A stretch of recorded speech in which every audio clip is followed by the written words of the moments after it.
keep us on time. My name is Mary Ruth Cohenauer, and I'm the Market Development Director at the Oklahoma Department of Agriculture, Food, and Forestry. I am your moderator today. I'm going to be asking our special guests questions and trying to drive that conversation.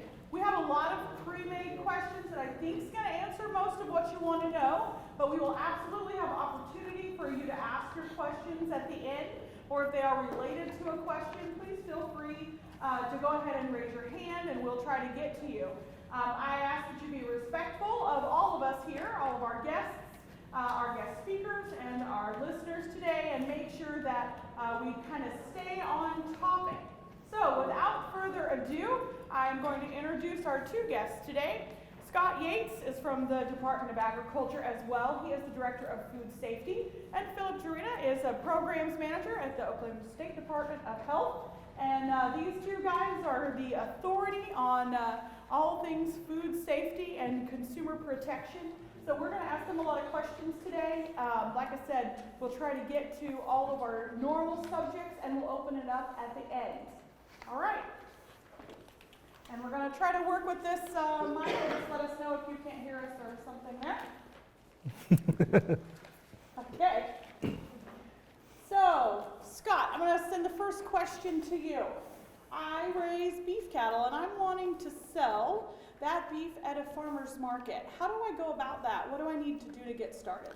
In order to sell at a farmer's market, the first thing you'd have to do is take your beef to an inspected plant, whether it's a state inspected plant or a federally inspected plant, and have it inspected all the way through the entire process and have that mark of inspection put on that final label of the product that you're selling. We have a distributor's certificate of registration that you fill out. It's on our website, and send that back into us. The compliance officer will give you a call and visit with you about how you're storing your product. And then after that, from the Department of Agriculture standpoint, you would be free to sell. So all these custom harvesters that have been packing my meat for years and giving me what I want, I can't sell that meat? You cannot. Everything that comes from a custom inspector would be marked not for sale. A custom exempt establishment would be marked not for sale. You can if you sell your animal on the hoof. So if you sell your animal alive and contract either whole animal halves or quarters, you can sell that animal that way, but you can't sell it by the individual piece. So say I go to my inspected state or federal facility and I have all this meat. Philip, what do I need to do to actually sell that meat at the farmer's market? The simplest way to sell it at a farmer's market would just simply be to get what we call a retail mobile license. And it's because the definition of farmer's market kind of limits the way things can be done there, and so retail mobile allows you to basically back your mobile up. You can set your table out, put your displays there, and just reach around and grab it from the freezer and sell it. It also has the added benefit of you can sell it at some other venues as well. As if for some reason the market's not doing what you want it to, you can still go elsewhere to sell. Okay, so what if I want to expand my meat options? Are we talking the same kind of regulations for pork and goat and all those other meats I want to do? Pork, goats, lambs, beef, all of your red meats would be the same. Okay. Poultry has an exemption. You can actually sell poultry from your farm up to 1,000 chickens or 250 turkeys or a combination. That I slaughtered myself? That you slaughter yourself. And you can sell those from your farm, but you can't take them to the farmer's market and sell them. But all of your red meat has to go through that inspected process if you're selling individual pieces. Okay. Any questions about meat before we move on? Where do you find a distributor certificate? It's at ag.ok.gov, and then we're under food safety. So over on the right-hand side, if you click on food safety, and then the meat and poultry inspection section. Okay, and the retail mobile license is the same place? No, that's from the health department. Or there's cards over here. I'll give you cards and contact me later, and we can take care of it for you. Thank you. So you need both of those. Okay. And what was the limit on the poultry? So it's 1,000 chickens, 250 turkeys, or a combination of chickens and turkeys. Is that annual or? Annual, yes. But that's not enough to sell it at a farmer's market? In order to sell at a farmer's market, it has to be inspected. So, and we have one inspected poultry plant in the state, and that's at Shakota. Okay, now if somebody called you and wanted, and they were gonna say, I want 5 chickens, but you could meet them at the market? You and can. order, and you can do it that way? That's correct. You can do it by orders, but you can't take them and set them on display and sell them that way. Do you have to have a refrigeration truck, or can you have a cooler to transport or mobile? Or you'd want a refrigeration truck. Yeah, it's gotta be something that's not gonna be dependent on whether they ice melt or anything. Do you know if the regulations vary from state to state, As far as like selling meat in Texas? if you're from Oklahoma and you want to go to Texas and sell, for your red meats and your poultry, it would have to be a federally inspected establishment. And then I think health department's probably. Texas is like a whole other country. It's so big, it's more of a regional department, so there are areas where it's almost like no man's land, and I couldn't speak for their regulations. I want to see if we can clarify the question on the truck. You actually don't have to sell out of the truck, is that right? You just have to transport Be able to that? store, or for all intents and purposes, your retail mobile, it's your portable warehouse. It's, I think is we'd want you to have like a DC converter, so when you get home, you plug it into the wall, and it's just like a deep freeze at that point. Any other questions about meat? Okay, next question I'm gonna send to Philip. I want to do samples at my booth at the farmer's market of products that I had. What do I need to do to make sure I'm keeping people safe and meeting the regulations? Well, the regulations really don't cover free samples. If you're giving something away for free, it's beyond our control. Now, we are going to preach good policy to you because even if you're giving away for free, you make people sick, it's going to come back on your business name as well. So you want to treat it just the same way as you would. The people at Walmart who always give you like the cookies and samples and stuff, or the setup like they have is kind of what you want, where they have gloves, they're making samples, it's all being protected by like a cake dish or something to cover it up. I think you want to wash your hands before you put the gloves on, because if you're unloading all this product and your hands are all dirty and you put gloves on, you've contaminated the gloves. You might as well have done it just barehanded. But the thing is, if you're giving it away, we just want you to practice some good common sense tactics to keep people from touching the product. That's the main thing we're after. Any other questions about sampling at a farmer's market? Yes, sir. That would apply to any food product sold at the farmer's market? Yeah, well, theoretically, the meat products, obviously, you're probably not going to be given a sample of steak tartare there, but yeah. Yeah, theoretically, it would apply to all of them. But if you cooked it ahead of time? That's when you start getting into the weird stuff, because if you're cooking it, then you're preparing it at your house, and we don't know how many cats you may have and all these other things. We prefer it all to be done there. That way, it's transparent for the customers as well. But could be cooked there in front? Oh, yes, yeah. Well, actually, we step back from that. It depends on whether the facility is properly constructed. If it's some of the farmers markets are nothing more than a bunch of carports together, it seems like that I'd have a little bit more issue. But if it's fully enclosed and the fire marshal's good with it, because there's other rules and laws that you have to follow as well. So I'd like to get this straight about samples at the market.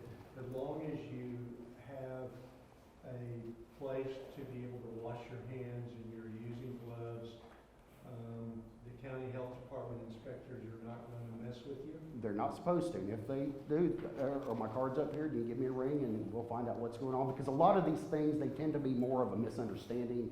Either the inspector's new or the inspector they haven't been to the market in 6 months, and so they forget the process. Yeah, we're right next to Yeah. the health department, so it makes it. Okay, yeah, so you see where you are. But I'm just saying that from my experience, most of the trouble that I've run into and inspectors I've worked with have run into in farmers market, it's a miscommunication issue. One person read something slightly different than the other, and nobody wants to give an inch. And a lot of times it's just coming to a middle point and finding a safe solution for it is what we're after. But if somebody complains to the health department, then the inspector will be out They're- there because they're required.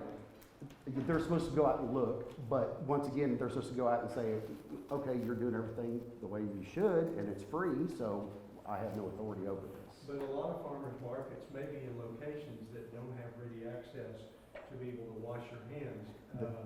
So if you have that situation, you probably shouldn't do samples. You probably shouldn't, or that wouldn't be something I would advise, but once again, if you're giving it away, it's beyond our authority. Tandy, can you, and this may be a Philip Yeah. question as well, the hand washing stations that we set up that are health department approved at the state fair, can you explain how you do those? Yeah, for sure. So at the Oklahoma State Fair, we have a Made in Oklahoma store. And with that store, we do give out samples to the public. One of the things that we use for hand washing stations are those big igloo, like tea pitchers that you see at like athletic games or big potlucks. And we have a hot water source, so we actually use a coffee pot that we keep running with hot water, and then we dump that hot water into that hand washing station. And then underneath the igloo cooler, we have a 5-gallon bucket that collects all the excess water. We dump that out every so many hours, and then we have soap sitting next to it so that people can use the soap and wash their hands. In Oklahoma County, that's worked for us. It's passed inspection. That's in Oklahoma County. And things that should work statewide. Okay, other questions? Yes, ma'am. We prepare like baked goods, and we gave samples away at first of our farmers market in the little pre-packed little sample cover, and we prepared those at home. So we were told we couldn't do that. Are you operating under the Home Baking Act, or, okay, if you're operating under the Home Baking Act, the health inspector has no control over you until you hit $20,000 or start adding meat products or other stuff, because then you fall into our authority at that point. What about a special event? Because I was at the pecan festival, and we do canned jellies and jams, and she came up and said, we can't sell them there. I could go across the street and sell them, but I couldn't sell them at the special event. I could sell them at farmer's market, I could sell them on the side of the road. But why not at a- Homemade goods? Yeah. It's because it's in the statute. It specifically lists down 4 or 5 locations as the only place you can sell. And special events aren't Special events are in the not. statute, yeah. Do you know what the statute references to that one? Will that ever be changed? Because I found it ridiculous that I literally could have walked directly across the street and sold, but I couldn't, I mean, literally from me to you. Right. And I could have sold, but I couldn't there at the event. I'm just like, that was, It's because it wasn't the farmer's market. It was so something that else. is there any That's- hope that could change? That's beyond my control as well. Can the city of Luther do an amendment for their special event? So that is a state statute.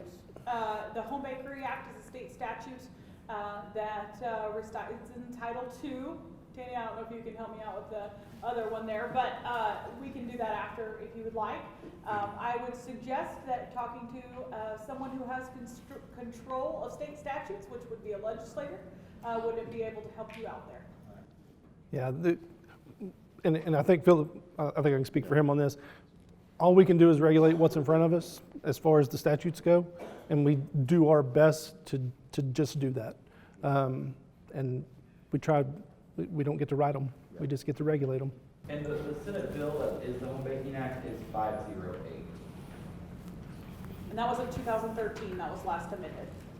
I have a question about that, because there was another bill passed that just came into effect November 1st of last year that had some areas that caused real gray understanding about whether or not the Home Baking Act was, like this new law trumped aspects of the Home Baking Act, especially when it came to selling at farm markets, that you would have to have a 3-day license in order to sell your home-baked products at the farm market. I just talked to Cleveland County Farm Market about it about 2 months ago, and they didn't know what they were gonna do about it, because it sounded like they were gonna have to. They probably need to consult the health department, but it's Yeah, not they a need to call, trouble. because there's really been no appreciable change to farmer's market in the last year. We got a question. As far as the Home Bakers Act, if one of us is certified, we have a partnership in our farm. If one of us is certified, does that cover for the whole farm, or should we both be certified?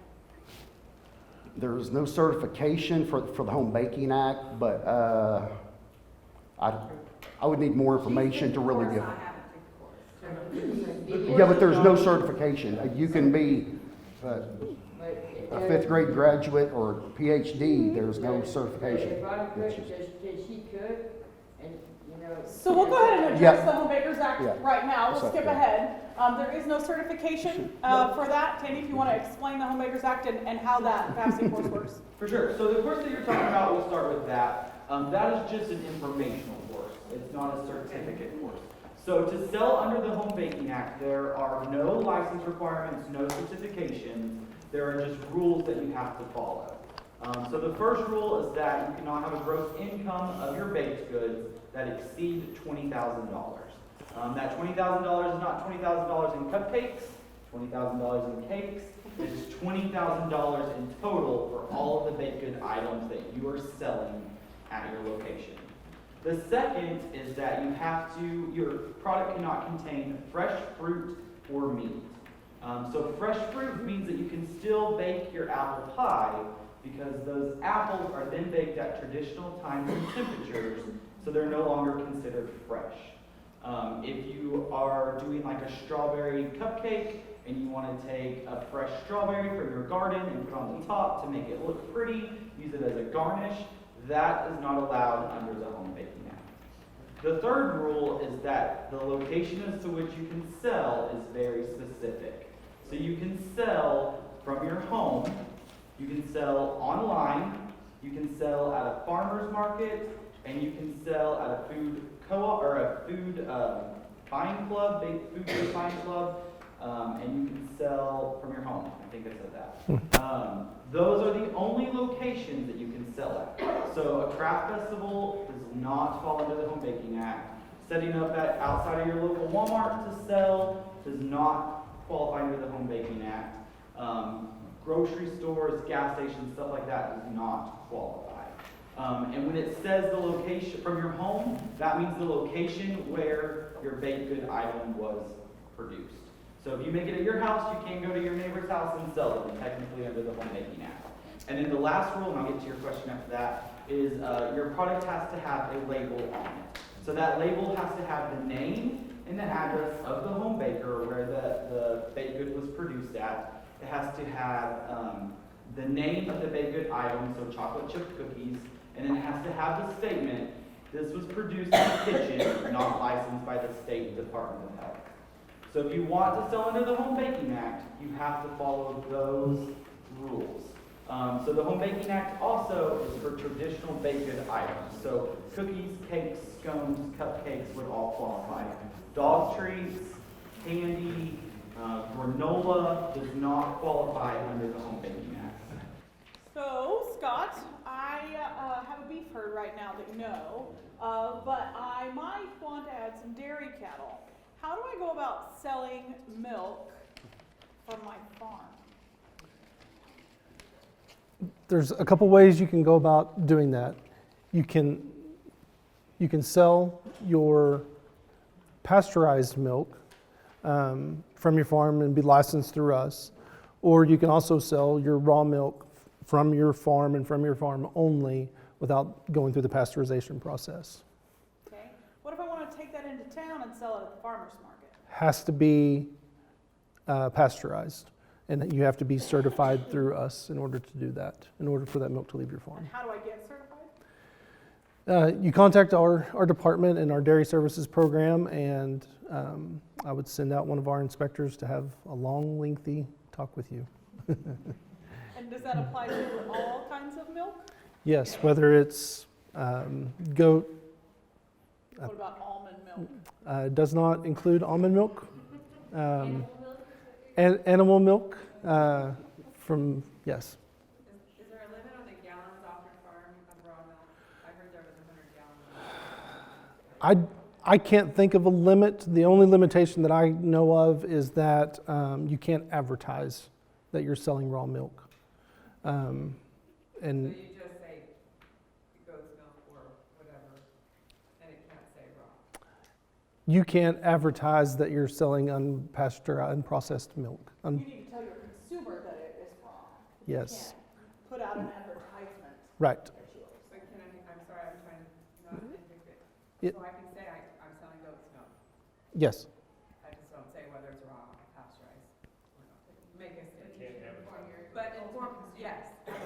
Yes, I agree with that. yes. But I just wanted to make sure what I was hearing. Give my office a call, because I don't want to tell you the wrong thing on that part, because I am a little bit unsure of myself now. You've made me question myself. How about butter or cheese? It'd be the same process. Yep. I would like to point out that if you sell unpasteurized milk, it doesn't keep you from getting sued if somebody gets sick. That's the reason we pasteurize milk. So Right. you have a liability if you're selling raw milk because of the diseases that it carries. So people have to decide whether they want to take that risk. Yes, very much so. Well, delivery, like with the chickens, you could go ahead and deliver that to the market? No, As long as it's cool or just, no. okay, Yeah, only pasteurized. okay. But raw milk sales have to come directly from the farm. The way it was explained to me is so you as a consumer who's wanting to buy raw milk can see how the cows live, where they live. If they're walking through 2 foot of manure, then you might want to question whether or not that's milk you want to drink. Philip, is there anything that the health department has to do with milk selling at a farmer's market? Not at a farmer's market. Okay. Obviously, we want to keep that cool at a Yes. farmer's market. Right. Okay, moving on. Let's talk about my grandma's salsa and green beans that I think are the best that ever happened, and I want to sell them, but I really don't want to go anywhere that I have to take all my ingredients somewhere and go make that in a kitchen. What can I do? You can't sell it at farmer's market. Or to sell any type of canned products such as salsa or jelly or any of that, you have to, or things you have to have a manufacturing license through the state. And specifically for salsa, since it's an acidified program, or since the food's acidified, it's something that you're going to have the recipe validated. If it's typically they go through Stillwater up here, but there are places outside the state that do it as well. The license to have a manufacturing license is $425 for the first year, and then $335 for each additional year. The thing is, you can sell at farmers markets with that. You can also sell to third parties to sell in grocery stores. You can sell online. You can do all those sales venues, because at that point you're a full-fledged business, and you're just like, or things you're just like one of the big manufacturers at that point. It's just a smaller setup. The key is you cannot make it in your house. You have to either find a commercial location to do it in, or you need to build like a separate building next to your house, and that's a separate kitchen to prepare that in. And what I always tell people is it's basically meant, or the kitchen's meant as a place that you're not going to be wandering through at 2 o'clock in the morning looking for a cookie when you're in your bathroom. It's a separate place of business, and it can be locked down and kept separate. So No the cats product, yeah, it's a place that can be kept separate and clean. That way, all the food coming out of it, it's all commercial grade. How about on your own property? Can you sell this stuff on your own property? Nope. Where do you get this manufacturing? You would contact the state office, and we will walk you through the process, because we have to make sure. Or for salsa and jelly, it'd be the health department. So, what's my best practice? Should I just build this kitchen and then have you guys come out and No, inspect it? absolutely not.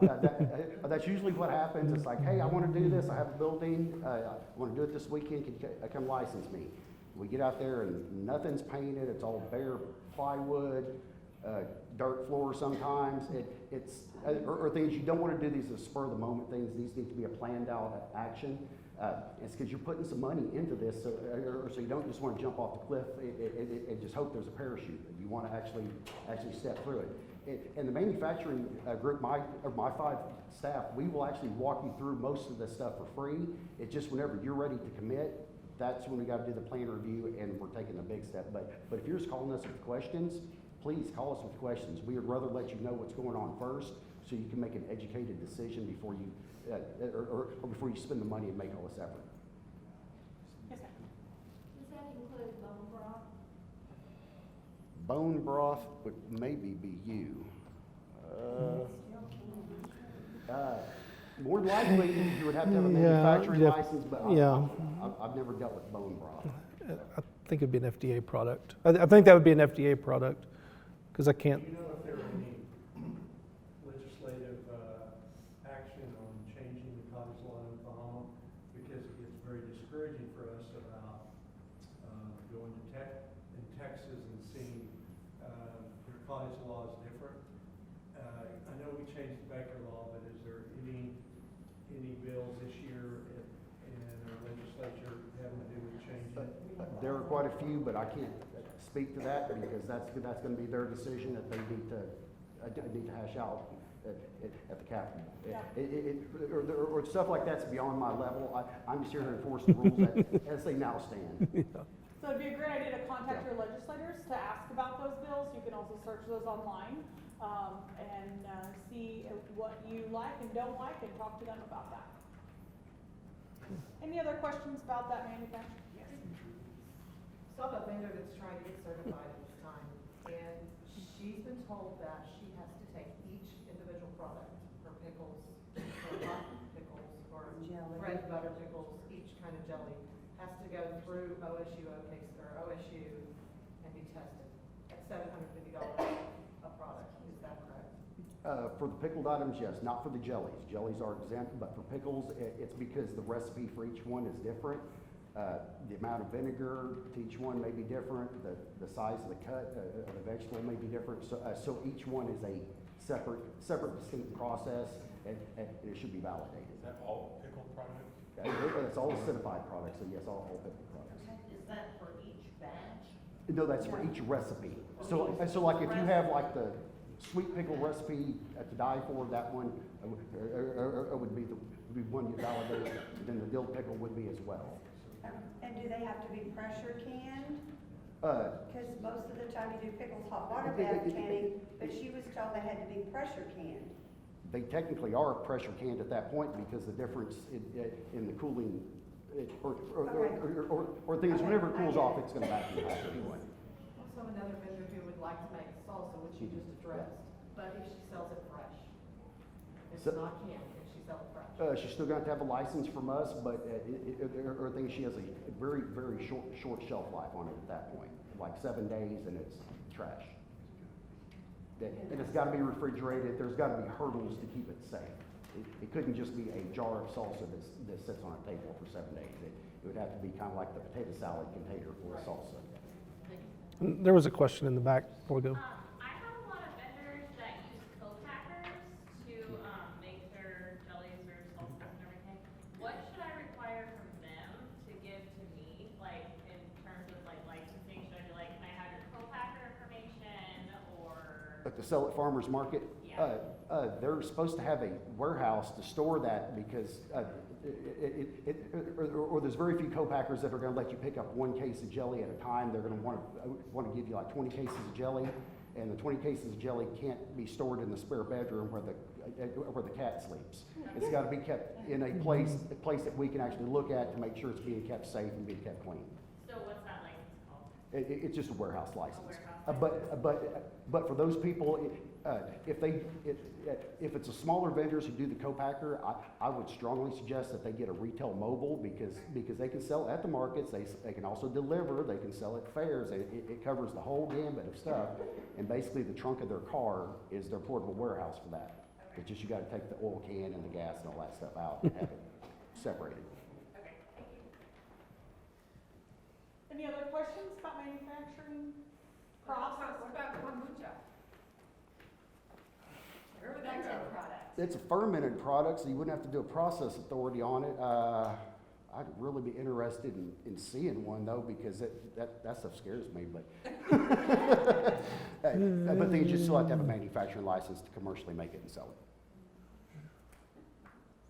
General rule of thumb, when you're processing that food, correct me if I'm wrong, gentlemen, if you are doing something to change that food to make it a value-added product, if it is not a raw vegetable or a cut of meat that's been stored, it requires some type of manufacturing license. And you do it. Health department, Health department. yep, has manufacturing license, absolutely. Okay, I have a question. Do you need the manufacturing license if you have access to a commercial kitchen? Yes, you would still need one because, or the license is for the business and the person. So, so if you were using a donut shop that this gentleman right here owned, and you were going in there making jelly on Tuesday night, or then Tuesday night, that's your business, so you have to have all the legal documents to go with it. So the biggest part of that, and Philip can certainly jump in here, that I would really like everybody to remember that all of these are set in place to protect consumers. So we require businesses to register in case that consumer, which they frequently get calls, the health department calls and says, this made me sick. Now, many of the times your product did not make them sick. They was probably the Taco Bell they ate on the way out, right? So this really protects you. If there's a traceback system that they can go and say, well, we inspected the kitchen, we know their license, it wasn't that product, we found nothing. So it really is in your best interest to protect yourself, and if you're owning a business, you know about liability insurance and how terrifying that subject is. And so if you have those licenses, manufacturing license, commercial kitchens, all of that you can trace back to and prove that you were not the one that sickened the people. And if you've never taken a restaurant manager's course or anything like that, you should, because it will terrify you of all the people that call in and say your place made me sick. And as you know, that can shut your business down in a real big hurry. And if you don't have the money to fight that attorneys and courts and all of that kind of stuff, you might not be able to start that business again. So it really is about consumer protection, but it's also about you as a small business owner protection as well. Any other questions about manufacturing before we move on? Okay, we covered kombucha, but let's address lemonade, mixed teas, things like that. All falling under that same manufacturer's license, right, or no? But you wanting to sell at farmers market.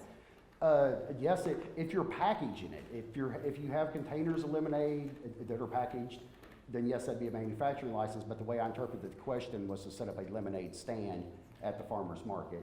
And the answer is no. You'd have to have you'd have to have a mobile unit, and that's because just the definition of farmer's market doesn't really allow for it.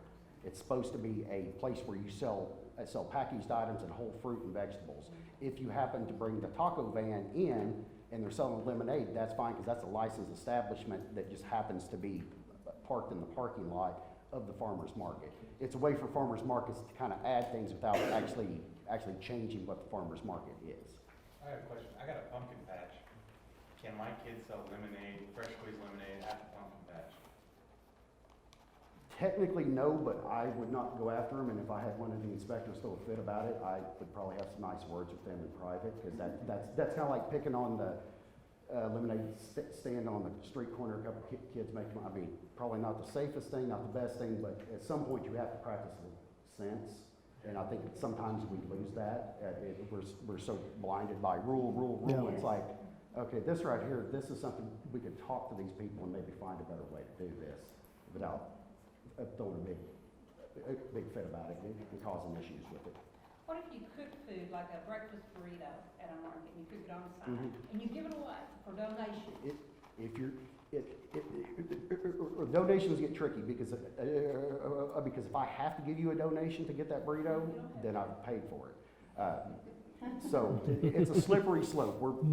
That goes on more often than you would think. And the thing is, I'm not sure about the business plan. If you're making a whole bunch of breakfast burritos and giving them away, I'm not sure how much it's kind of. It's to raise money for community projects. That money, there's a sign there and says. Oh, so basically, it's a nonprofit group raising money. Yes. It's like a member of the market volunteering to do that. Some of that's going to come down to what the farmers market themselves are going to allow, but we would probably see that as preparing food on site and serving, and we wouldn't. There had to be some better way of doing it, because there's no way to give a temporary license to prepare on site at a farmer's market. It just doesn't work with the rules. What if it's like kids selling bottled water out of a cooler? Once again, it's technically not supposed to happen. If the inspectors are picking that fight, I'm probably going to have a couple words with them to try to tone them down. It's something that the market could probably deal with at that point without causing a fuss. Other questions about this before we move on? Excellent conversation. Let's see, let's talk about honey. There's lots of roadside honey sales, and there's sales of honey at market, and then there's grocery store sales. Can you tell us a little bit about how to sell your honey properly? Depends on how much you make and whether your bees know what side of the state line they're on. But no, that's, yeah. If you're a local, or if you're a local beekeeper and you produce less than 500 gallons of honey or per year, the thing is, you actually can bottle and sell that without any without any license from us. But it's limited to certain venues. It's similar to the Home Baking Act, but it's farmers markets, county fairs is actually county fairs is in that one. Roadside stands, I believe, is in there, and then the beekeeper's residence. But thing is, you have to label it, or the label should say it's produced in an establishment that's not inspected by the health department. The law does not say where it should be labeled, but once again, good common sense, do not put the label on the bottom, because we're probably gonna call you out, because if you can't see that, you have to turn the jar over to see that or came from a place that's not inspected by the health department. That's kind of deceptive, and that does happen. But to sell in a third-party place, such as a gift store or a grocery store, you have to have a license from us, and we have to inspect it or the production facilities at least one time a year. What does the license cost? Same as all the others, $425 to start out, $335 to follow up. Other questions about honey? We haven't talked about eggs. Scott, can you tell us a little about how do I sell eggs from my farm? And then how do I take them to town? Okay, from your farmers, it's very simple. You can advertise, and as long as people are willing to drive to your farm and pick them up, you can sell them all day, and it doesn't cost you anything. It just asks that you do it in a sanitary manner. If you're selling off of the farm, if you're delivering to your office where you work or to church, which we see quite a bit, we ask that you, well, it's actually required, we ask, but it is required that you get that egg dealer's license, and it's $50 a year. And it's $50 every year, and you just have to keep renewing. Is there a verification to getting a license? Do you guys have to check the farm? If you request us to come out, we will, and teach you how to grade if you would like that information. Do you have candlelight and label or stamp? You do not. If like I said, if you request us to come out, more than willing to send out an inspector to do that, but it's not a normal practice. We do have all the egg grading, like how to grade eggs, and we can send those packets out to you, and we do pretty frequently. You just have to call and ask for them. Does that include farmers markets? Yes, if you're selling at a farmer's market, you have to have a license. That is correct. Yep. Is that the egg dealer's license? Yeah, it's the same. There's just that one individual license. But that license entails that you have new cartons, the eggs are washed, Yeah. refrigerated. Yes. Expiration date. Expiration date. There's a couple other requirements that you have to follow along with that license, correct? Yes. So you have to have sufficient refrigerator space. If you're on the fresh eggs, I don't remember having the refrigerating requirement in there in the law. From our side, it's basically just, they just have to be received at proper temperature, and it doesn't really get into what proper temperature is. Yeah. And I do know in Europe, they just leave eggs out. Right. But there's other health things that they've done over there that kind of makes that whole. Again, if you call the office, I can put you into the person that is their job. Okay. And they can get into the more specific answers on that. Kind of like the dairy. Excellent. We have just a few minutes to wrap up here. Is there a topic we didn't cover that you would like to see if we know the answer? Straight up produce, like is there any, you would just take whatever to the market? As long as it has not been chopped up and processed in any way, if it's been picked, washed, and ready to sell, it's beyond our control. It's a little bit in theirs. It is in ours if you're over $25,000 in annual sales. then it would require inspection, but if you're under $25,000 in annual sales, it would not. What about game birds, pheasant, quail? That would be that's a long discussion, but, well, I think that it'd be farm raised. Yeah, yeah. Okay, yeah. Yeah. Hold on. Yeah, I have a lot of questions. So I'm understanding then you can't cut up your lettuce to make a salad mix? No. Right. Back there. Can you, like, say a vendor brought a watermelon and cut it up for samples? For samples, yes, you can, because it's free once again.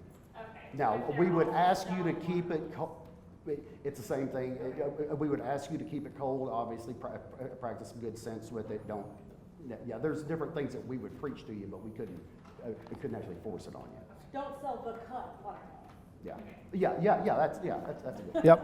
Right here. Can I go back to salad mix for just a Mhm. minute? What if you were actually sowing the salad mix seeds and all you're doing is picking it and putting it in a container? You're not cutting it, you're not doing anything to it, all you're doing is harvesting it. Sounds like microgreens. Yeah. Are you doing microgreens or are you trying to like salad mix? Because, No, they're just like regular mix, you buy the seed already in a mix, you just sow the mix so you've got arugula in there and you've got iceberg, and you've got red leaf, etc. And all you're doing is harvesting it and putting it in a container. So you're not cutting, you're not, chopping stuff up Yeah. and making like what you buy at the grocery. You're just harvesting the mix as it grows. I can't think of anything because all you're doing is, so you're pulling, for instance, if you're going to put cucumbers, you're putting a whole cucumber in the bag with the lettuce, a whole carrot in. Well, No, she's talking about like mustard Just the greens, greens. like mixed just going. Just the greens? Just Yeah. greens, they're just being harvested. But can you pick it, harvest it, and put it in like a plastic bag with a twist tie on it? I think that's maybe what you're asking. Once you're getting into that, you are moving into more packaging, especially with all the recalls on spinach and lettuce and all that.